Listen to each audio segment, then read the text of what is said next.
আমার প্রিয় ও স্নেহের 2024 সালের নতুন বছরে ষষ্ঠ শ্রেণীর ছাত্রছাত্রী বন্ধুরা, আশা করি তোমার সবাই ভালো আছো। আজ আমরা যে বিষয়টি নিয়ে আলোচনা করব, ষষ্ঠ শ্রেণীর থার্ড সামেটিভ অর্থাৎ ফাইনাল পরীক্ষার ইংলিশের কোশ্চেন পেপার নিয়ে।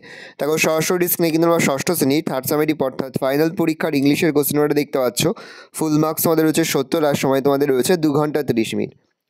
দেখো প্রথমেই একে তাকে তোমাদের একটা সিনের প্যাসেজ চলে, যেখান থেকে কিন্তু প্রশ্ন করা হয়েছে। খুব ভালো করে তোমরা কিন্তু সিনের প্যাসেজটা পড়ে নেবে, তারপরেই কিন্তু প্রশ্নের উত্তরগুলো শুরু করবে। দেখো এর থেকে প্রশ্ন দিয়েছে, complete the following sentence with the information from the text. এখানে মোট তোমাদের 4টি প্রশ্ন দেওয়া রয়েছে। প্রশ্নের মান রয়েছে 1 করে 1 × 4 = 4।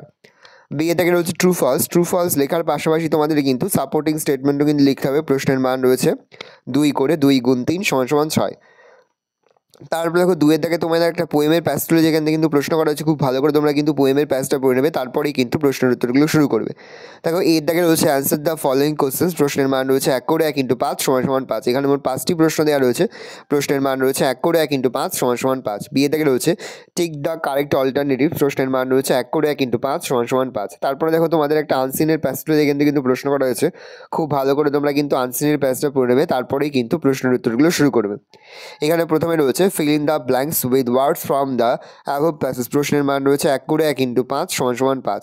তারপরে তোমাদের রয়েছে rearrange the following words to make meaningful sentence. প্রশ্নের মান রয়েছে 1 করে 1 × 5 = 5।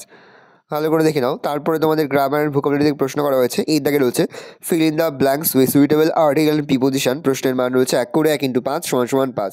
বিয়ে দাগে রয়েছে fill in the blanks with appropriate forms of verbs from those given in the basket. প্রশ্নের মান রয়েছে 1 করে 1 × 5 = 5। সি দাগে রয়েছে identify the type of sentence given below. প্রশ্নের মান রয়েছে 1 করে 1 × 4 = 4। ডি এর দাগে রয়েছে মোট তোমাদের 4টি প্রশ্ন। প্রশ্নের মান রয়েছে 1 করে 1 × 4 = 4। আর ইয়ের দাগে মোট তোমাদের 2টি প্রশ্ন দেওয়া রয়েছে। প্রশ্নের মান রয়েছে 1 করে 1 × 2 = 2। তারপরে তোমাদের রাইটিং স্কিলের মধ্যে প্রথমে তোমাদের রয়েছে একটা প্যারাগ্রাফ রাইটিং। প্রশ্নের মান রয়েছে 10। আর তারপরে তোমাদের রয়েছে একটা স্টোরি রাইটিং। প্রশ্নের মান রয়েছে 10। এখানে কিছু হিংস দিয়ে দেওয়া রয়েছে, তার ভিত্তিতে তোমাদের কিন্তু স্টোরিটা লিখতে হবে। এই রয়েছে টোটাল তোমাদের থার্ড সামেটিভ অর্থাৎ ফাইনাল পরীক্ষার ষষ্ঠ শ্রেণীর ইংলিশের কোশ্চেন পেপার। হলে তোমার কোশ্চেনটা দেখে নাও। আশা করি ভিডিওটা ভালো লেগেছে। ভিডিওটা ভালো লাগলে ভিডিও লাইক করতে যদি ভুলবেন, আর আমার চ্যানেল নতুন হওয়া লাইক করে সাবস্ক্রাইব প্রেস করে পাশে বেল আইকন প্রেস করো, যখন নতুন কোনো ভিডিও আপলোড করি সবার ফার্স্ট নোটিফিকেশন তোমরা পেয়ে যাও। আর এই ভিডিওটি তোমার বন্ধু বান্ধবী আত্মীয় স্বজন সবার মধ্যে কিন্তু অনেক শেয়ার করে, জেনে বছর ষষ্ঠ শ্রেণীতে পড়ছে। তাহলে তোমরা কোশ্চেনটা দেখে নাও। যে মুহূর্তে আমরা বিভিন্ন স্কুলের প্রশ্নপত্র হাতে পাচ্ছি, সবার ফার্স্ট ভিডিওর মাধ্যমে কিন্তু আমরা তোমাদের কাছে তুলে ধরি। তোমরা কিন্তু অবশ্যই আমাদের চ্যানেলটা সাবস্ক্রাইব করে রাখবে।